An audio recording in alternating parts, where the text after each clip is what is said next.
you emit. So could be a swear word depending on how I say it and what my intentions are with it. But you're all focused on structure, and that's the trap. That's the insanity. And I'm going to do my best to help you understand enough to make you realize that there is a creation force, that there is something you should be seeking. Most of my knowledge, is not from any book, any lecture, any video, any movie, any mentor. It is direct infusion of knowledge into me. I've had 2 Nobel Prize winning ideas that I know of. The second one last summer, or 2 summers ago, was that there are no neutrons in an atom. Now, I didn't read that anywhere. I knew it. I was able to deduce it, and that information was infused into me from the creative force. And I know why there are no neutrons. I can explain it. See, trying to memorize this theory or that theory is missing the boat altogether. Education is purely to separate you from what you are. That's how it's set up.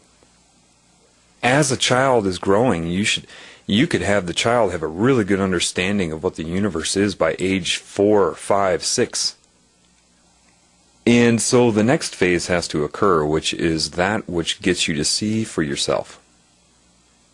The problem is you've been lied to about God, and you don't understand that yet. I mean, you may understand the sentence and the sentence structure, but there's so much more involved with that than most people can know yet. So what I need to get into is the very basics of reality as put into my being from that which creates everything, which is me.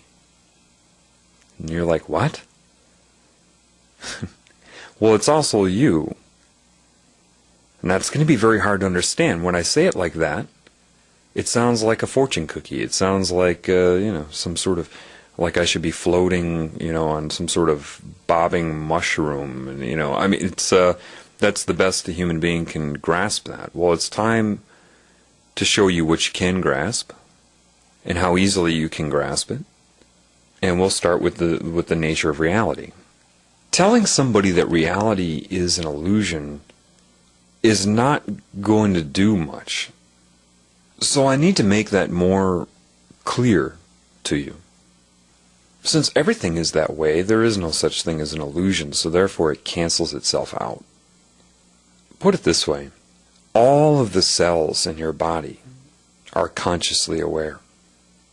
Would you really want them to sit there and be aware of just sitting there in this structural pattern for you, just to metabolize for you and be enslaved by you to make you up, knowing they're consciously aware?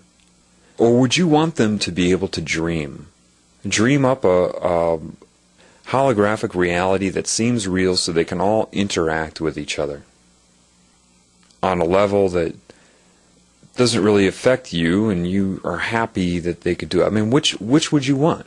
Do you want yourselves to be your slaves, or do you want them to feel that while they're alive, they get to have a life and express things and do things and interact with each other and seem to have individual identities and all of that? Well, sure. Well, what I'm going to explain to you will make a lot of this pretty clear, okay? First of all, to learn something new, a lot of the reasons that people have trouble with that, especially science, if they are told they're not scientific, is because of just that. They've been told that. They intimidate themselves before they hear something so that they inhibit their ability to understand. So when I start speaking about this stuff, I just want you to not intimidate yourself. Know that I will bring it around and make sure you understand. Hopefully most of you that are listening to this know what an atom is. An atom would be a certain type of energy confined to a what you call a nucleus, a center area, with a complementary energy around it, bathing it, surrounding it, so that when they come together, their effect on anything in its scale of existence is neutral. So you're told in chemistry that you have protons, and you count up the protons, and you have neutrons, and then you have electrons that are orbiting the nucleus. If you get high enough up in chemistry, maybe you get into organic chemistry, which is more, organic chemistry is a really good one to make you understand life. Not if you memorize organic chemistry, only if you understand it from the consciousness of the atom, because the atom is conscious. But they tell you you have different orbitals. They give them different layer names, S, P, D, F. They align the electrons, they chart them as spinning one way, and then they pair themselves to another electron within there that is coupled to it that spins the opposite way, an upspin and a downspin. And that's not what's occurring. So let me explain to you what is occurring. In an atom, you have the energy in the center. It is a certain amount of mass, if you want to call it that. Its existence is a combination of other energies and their interference with each other. Then you have this other type of energy. They give it a positive charge. They assign it, like they're assigning everything here, good and bad, yes, no. They give the nucleus a positive charge and the electron cloud a negative charge. The electron cloud is the type of energy the nucleus of the atom, the proton, always wants to find itself inside of. Because the protons are what you would call a positive or outward energy, or symbolically male energy, and it seeks to be inside the female energy, which will surround and absorb. Just like with sexual intercourse, you have a male, and your male organ goes inside the female organ. That's why they've based electrical circuitry. They call it male and female coupling and male and female parts. Well, see, the electron cloud, that energy, is a more dynamic, complex, dimensional type of energy. And it is not particles that are flying around the nucleus. It is a fluid consciousness energy. And they say, well, then what's an electron? Electrons beaming off. Well, all that means is a certain amount of energy is allocated out, and it assumes the most efficient use of space, which is a sphere.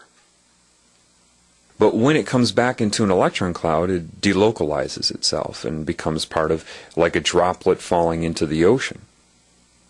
So when they talk about certain types of energies that couple, we have this upspin and downspin, and different orbitals. Orbitals in an atom would be very similar to chakras on you, how they interface. And I'll get to that later. But you don't have these particles spinning around. They're only that when they need to be. For example, anybody that knows how to manipulate their own chi and focus their chi, maybe you've seen martial artists do this. They're localizing a lot of that energy to one point, which would be similar to the materialization of an electron. It's not even, material, just conglomeration of that energy. It is not particles that are spinning. If it's a fluid consciousness and you know there are different types of that energy within there, then what you're dealing with really is phase. And before I go on, I really want you to understand, you